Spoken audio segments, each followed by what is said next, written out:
ప్రాజెక్టులకు సంబంధించిన అక్రమాలు,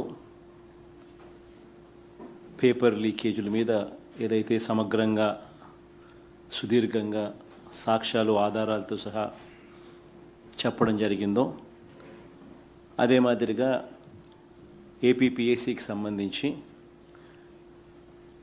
మా ప్రభుత్వ హయాంలో ఏదైతే చంద్రబాబు నాయుడు గారు తప్పుడు ఆరోపణలు చేశారో ఆ ఆరోపణలకు సంబంధించి కూడా సమగ్రమైన వాస్తవాలతో కూడిన సాక్ష్యాలు ఆధారాలతో కూడిన వివరాలన్నీ కూడా తెలియచెప్పడం జరిగింది. దాని తర్వాత ఛాలెంజ్ కూడా విసిరాం. మేము రెడీ, మీరు రెడీనా సిబిఐకి 2 మ్యాటర్స్ ఇవ్వడానికి అని చెప్పి కూడా సవాలు కూడా విసిరాం. సవాలు విసిరిన తర్వాత కూడా ఇంతవరకు ఆ టాపిక్ మాత్రం మాట్లాడరు. ఆ సాక్ష్యాలు ఆ ఆధారాల మీద మీ వివరణ ఏమిటి అన్నది మాత్రం మాట్లాడరు. ఏదో కోడిగుడ్డు మీద ఈకలు పీకినట్టుగా మీడియా కాన్ఫరెన్స్ అయిపోయిన తర్వాత మీలాంటి విలేకరులు అడిగిన ప్రశ్నలకు ఏదో వాటికి సంబంధించి ఏదో కోడిగుడ్డు మీద ఈకలు పీకినట్టుగా వక్రీకరించే కార్యక్రమం చేసి మాట్లాడతారు. ఓకే, నా గోయింగ్ ఫర్దర్. ఆ రోజు చెప్పడం జరిగింది. ఈరోజు నెక్స్ట్ వీక్లో రాష్ట్రంలో ఉన్న కరువుకు సంబంధించిన విషయాల మీద, కరువు తీవ్రత, కరువు పరిస్థితి, గవర్నమెంట్ కరువు ఉన్న సమయంలో ఏ రకంగా స్పందించాల్సిన రీతిలో స్పందించకుండా ఉండి రైతులను ఏ రకంగా ఇబ్బంది పెడతా ఉంది అనే అంశం మీద ఒక టాపిక్ అయితే, రెండో టాపిక్ బీసీలకు సంబంధించిన రిజర్వేషన్లకు సంబంధించి చంద్రబాబు నాయుడు గారు చేస్తూ ఉన్న డ్రామా, అసలు బీసీలకు నిజంగా ఎవరి హయాంలో మంచి జరిగింది అన్నది వాస్తవాలతో కూడిన సమగ్రమైన వివరణ. మూడో విషయం, రాష్ట్రాన్ని ఈరోజు కాటేస్తూ ఉన్న గంజాయి సమస్య.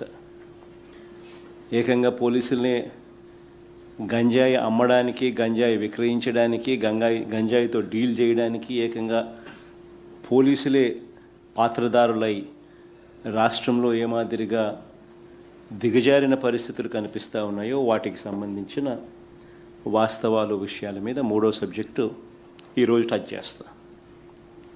ఇక మొదటి సబ్జెక్టుకి సంబంధించి కరువుకు సంబంధించి కరువుతో మొదలెడదాం. ఇవాళ రాష్ట్రంలో కరువు ఎంత తీవ్రంగా ఉంది అన్నది మొట్టమొదటిగా అందరం కూడా ఫస్ట్ అర్థం చేసుకుంటే, ఆ తర్వాత ఇలాంటి కరువు తీవ్రతలో చంద్రబాబు నాయుడు గారు స్పందించిన తీరు మీద ఆ తర్వాత అందరికీ కూడా అర్థమవుతుంది ఏ మాదిరిగా చంద్రబాబు నాయుడు గారు అన్యాయంగా ప్రవర్తిస్తూ ఉన్నాడు అనే దాని మీద. ఇంత తీవ్రంగా కూడా కరువు ఉన్నప్పటికీ కూడా చంద్రబాబు నాయుడు గారు ఆ కరువు ఇంత తీవ్రంగా ఉంది అని చెప్పి దానికి సంబంధించిన డేంజర్ బెల్స్ మోగుతూ ఉన్నా కూడా ఆయన దగ్గర నుంచి స్పందన కనిపించిన పరిస్థితి ఈరోజు రాష్ట్రంలో ఉంది. ఇవాళకి రాష్ట్ర వ్యాప్తంగా వర్షపాతం లోటు అంటే జూన్, జూలై, ఆగస్టు నెల 25, 26, 26 తారీఖుల దాకా తీసుకుంటే, జూన్, జూలై, ఆగస్ట్ 25, 26 తారీఖుల దాకా తీసుకుంటే -52% రాష్ట్రంలో ఈరోజు వర్షపాతం లోటు. వర్షపాతం లోటు ఇంత తీవ్రంగా కనిపిస్తూ ఉన్నా కూడా కోస్తాంధ్రలో -47.18%, రాయలసీమలో -52.36%. ఏ జిల్లా చూసినా కూడా లోటు కనిపిస్తూ ఉన్న పరిస్థితి. కానీ ఇంత దారుణమైన పరిస్థితి ఉన్నా కూడా చంద్రబాబు నాయుడు గారు కుంభకర్ణుడిని తలపిస్తూ నిద్ర నటిస్తూనే ఉన్నాడు తప్ప రైతులకు మంచి చేసే కార్యక్రమాలు ఇంతవరకు ఏదీ కూడా చేస్తూ అడుగులు పడలేదు. జూన్ నుంచి, ఇంతకుముందు నేను చెప్పినట్టుగా జూన్ నుంచి ఆగస్టు 26వ తారీఖు వరకు సాధారణ వర్షపాతం 394 మిల్లీమీటర్లు పడాల్సి ఉండగా ఇప్పటి వరకు పడింది 189.62 మిల్లీమీటర్లు మాత్రమే పడింది. రాష్ట్రంలో 688 మండలాలు 688 మండలాలకు గాను 625 మండలాల్లో ఈరోజు లోటు వర్షపాతమే కనిపిస్తుంది. మళ్ళీ రిపీట్ చేస్తా ఉన్నా, 688 మండలాలకు గాను రాష్ట్రంలో ఉన్న 688 మండలాలకు గాను 625 మండలాల్లో లోటు వర్షపాతమే కనిపిస్తుంది. అంటే 91% రాష్ట్రం లోటు వర్షపాతాన్ని ఎదుర్కొంటా ఉన్న పరిస్థితి ఈరోజు రాష్ట్రంలో ప్రస్ఫుటంగా కనిపిస్తూ ఉంది. ఈ 625 ఎఫెక్టెడ్ మండలాలు, లోటు మండలాలలో 434 మండలాలలో లోటు వర్షపాతం ఉంటే, అంటే -19% కన్నా ఎక్కువ. మరో 191 మండలాలలో ఈ పరిస్థితి తీవ్ర లోటుగా ఉన్న పరిస్థితి మనం చూస్తూ ఉన్నాం. అంటే -19 నుంచి -59% దాకా.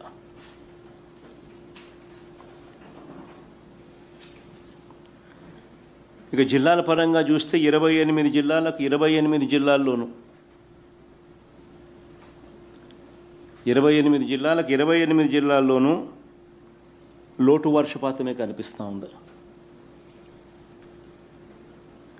అల్లూరి సీతారామరాజు జిల్లా, విశాఖపట్నం జిల్లా, కాకినాడ జిల్లా, కోనసీమ జిల్లా, తూర్పుగోదావరి జిల్లా, పశ్చిమ గోదావరి జిల్లా, అన్నమయ్య జిల్లా, ప్రకాశం జిల్లా, నంద్యాల జిల్లా, చిత్తూరు జిల్లా, వైఎస్ఆర్ కడప, శ్రీ సత్యసాయి జిల్లాలో తీవ్రత ఎక్కువగా ఉంది. ఈ డేటా మొత్తం ఒకసారి గమనిస్తే అందరికీ కూడా ప్రస్ఫుటంగా కనిపించేది ఏమిటి అని అంటే, నిత్యం కరువుతో బాధపడే రాయలసీమ జిల్లాలే కాదు, ఇవాళ పరిస్థితి కోస్తాలో కూడా అలాంటి పరిస్థితులే ఈరోజు కనిపిస్తూ ఉన్నాయి.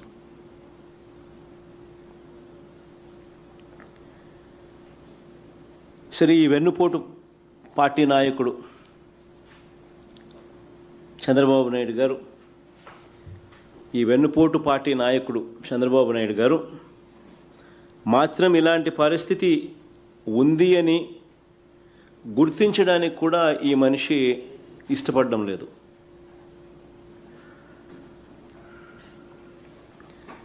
రైతులను, ప్రజలను ఆదుకోవడానికి ఏమాత్రం కూడా అడుగులు ముందుకు కూడా వేయడంలా.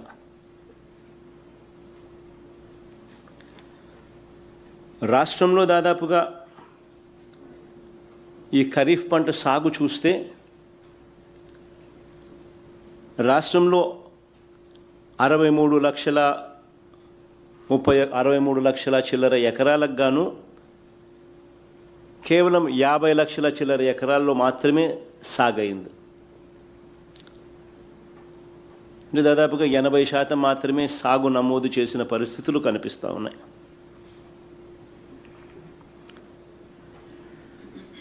ఖరీఫ్ సీజన్ ప్రారంభమైన తర్వాత ఇక్కడ వెరీ ఇంపార్టెంట్ పాయింట్ అందరూ కూడా గమనించమని కోరుతా ఉన్నా. ఖరీఫ్ సీజన్ ప్రారంభమైన తర్వాత, అంటే జూన్లో ఖరీఫ్ సీజన్ స్టార్ట్ అవుతుంది. ఖరీఫ్ సీజన్ ప్రారంభమైన తర్వాత కూడా మధ్యలో జూలై 10న అంటే ఖరీఫ్ సీజన్ జూన్లో స్టార్ట్ అవుతుంది. ఖరీఫ్ సీజన్ ప్రారంభమైన తర్వాత జూలై 10న మధ్యలో, ఖరీఫ్ సీజన్ మధ్యలో జూలై 10న పంటలకు నీళ్ళు ఇస్తామనంటూ ఇదే ప్రకాశం బ్యారేజ్ లాకుల వద్ద నీళ్లు విడుదల చేస్తున్నట్లుగా పోజులు ఇచ్చి ఫోటోలు దిగి ఈ వెన్నుపోటు పార్టీకి సంబంధించిన ప్రభుత్వంలోని మంత్రులు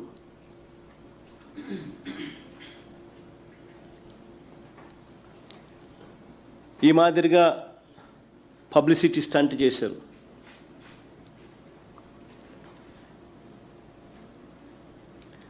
వీళ్ళని నమ్మి నీళ్ళు ఇస్తారని కదా ఇక్కడ కృష్ణా డెల్టా రైతులే కాకుండా మిగిలిన చోట్ల రాష్ట్రమంతా కూడా మిగిలిన చోట్ల కూడా రైతులందరూ కూడా పెట్టుబడి పెట్టి అష్టకష్టాలు పడి విత్తనాలు ఎరువులు కొని నార్లు నాటి వ్యవసాయం లేకి వేగంగా అడుగులు ముందుకు వేశారు. ఇవాళ వేసిన నార్లన్నీ కూడా ఎండిపోయిన పరిస్థితి, ఎండుతా ఉన్న పరిస్థితులు. ప్రతి ఎకరాకు రైతుకు కనీసం 15,000 రూపాయలు ప్రతి రైతు కూడా నష్టపోయిన పరిస్థితులు కనిపిస్తూ ఉన్నాయి. ఇక్కడ అందరూ గమనించమని కోరుతా ఉన్నా, ఎల్నినో ఎఫెక్ట్ ఉందని తెలుసు. ఎల్నినో ఎఫెక్ట్ ఉంది అని తెలుసు. జూన్లో డెఫిసిట్ రెయిన్స్ పడ్డాయి అని తెలుసు. ఎల్నినో ఎఫెక్ట్ ఉంది అని తెలుసు. జూన్లో డెఫిసిట్ రెయిన్స్ పడ్డాయి అని తెలుసు. జూలై 10 నాటికి జూన్లో 25% డెఫిసిట్ అని తెలుసు. జూలై 10 నాటికి జూలై నెలలోనే 66% డెఫిసిట్ అని కూడా తెలుసు. మరి ఇలాంటి పరిస్థితుల్లో వీళ్ళు పోజులిచ్చి అటు చూడ ఆ మాటలు కూడా వాళ్ళ గజెట్ పేపర్ ఈనాడులో రాసిన మాటలు కూడా వీళ్ళు ఏమన్నారంటే, ప్రతి ఎకరాకు కాలువ చివరి వరకు నీరు ఇవ్వడానికి చంద్రబాబు సంకల్పించాడు అని చెప్పి.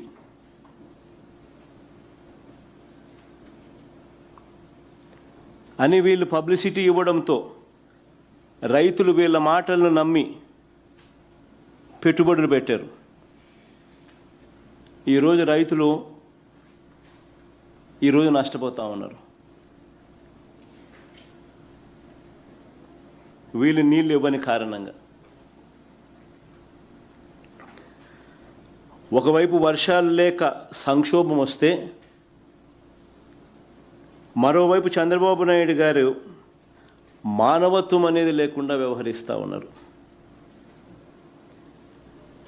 ఇక్కడ మరీ ముఖ్యంగా రాయలసీమ గురించి నేను ప్రస్తావించాలి. ఎందుకనంటే ఎంత మానవత్వం లేకుండా వ్యవహరిస్తూ ఉన్నాడు ఈ మనిషి అని చెప్పి ఒక్కసారి రాయలసీమ పరిస్థితిని గమనిస్తే ఇట్టే ఎవరికైనా అర్థమవుతుంది. రాయలసీమ ప్రాంతానికి నీళ్ళు ఇచ్చే విషయంలో చంద్రబాబు నాయుడు గారి దుర్మార్గం ఎంత దారుణంగా ఉంది అని అంటే, శ్రీశైలంలో గరిష్ట నీటి మట్టం 885 అడుగులు, ఫుల్ రిజర్వాయర్ లెవెల్. గరిష్ట నీటి మట్టం 885 అడుగులు. ఈ ఆగస్టు 11వ తారీఖున అంటే 2 వారాల కిందటే, ఈ ఆగస్టు 11వ తారీఖునే 879.50 అడుగులు, అంటే 880 అడుగులు, దగ్గర 880 అడుగులు, 879.50 అడుగులు, అంటే ఉజ్జాయింపుగా 880 అడుగులు ఆగస్టు 11వ తారీఖునే నీళ్ళు వచ్చినాయి. అవకాశం ఉన్నా కూడా పోతిరెడ్డిపాడు ద్వారా కిందకు రాయలసీమ ప్రాజెక్టులకు నీళ్లు సరిపడా ఇవ్వడానికి చంద్రబాబు నాయుడుకు మనసు రాలేదు. ఇది చాలా చాలా ఇంపార్టెంట్ పాయింట్, క్రిటికల్ పాయింట్. ఎందుకనంటే పోతిరెడ్డిపాడు హెడ్ రెగ్యులేటర్ ద్వారా శ్రీశైలం నుంచి నీళ్లు విడుదల చేయాలి అని అంటే 880 అడుగులు ఉంటే 44,000 ఫుల్ డిశ్చార్జ్ కెపాసిటీతో పోతిరెడ్డిపాడు నుంచి నీళ్లు కిందికి వదలచ్చు. నీటి మట్టం తగ్గే కొద్దీ అంటే 880 అడుగుల నుంచి నీటి మట్టం తగ్గే కొద్దీ పోతిరెడ్డిపాడు ద్వారా నీళ్ళు ఇచ్చే పరిస్థితి తగ్గుతూ పోతుంది. 854 అడుగులకు శ్రీశైలంలో నీళ్లు ఎప్పుడైతే పడిపోతాయో ఆ 854 అడుగులు కిందికి పోతే అసలు నువ్వు ఇవ్వాలనుకున్నా కూడా రాయలసీమ ప్రాజెక్టులకు నీళ్ళు ఇవ్వలేవు. పోతిరెడ్డిపాడు ద్వారా ఇవ్వలేని పరిస్థితి. అలాంటిది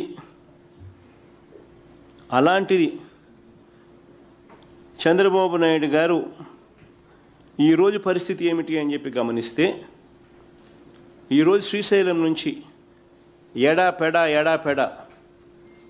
తెలంగాణ వాళ్ళు కరెంటు, ఆంధ్రాలో ఉంటూ చంద్రబాబు నాయుడు రైతుల గురించి ఆలోచించకుండా చంద్రబాబు నాయుడు గారు కూడా మరోవైపున కరెంటు జనరేషను 48,000 క్యూసెక్కులు డ్రా చేస్తూ ఉన్నారు.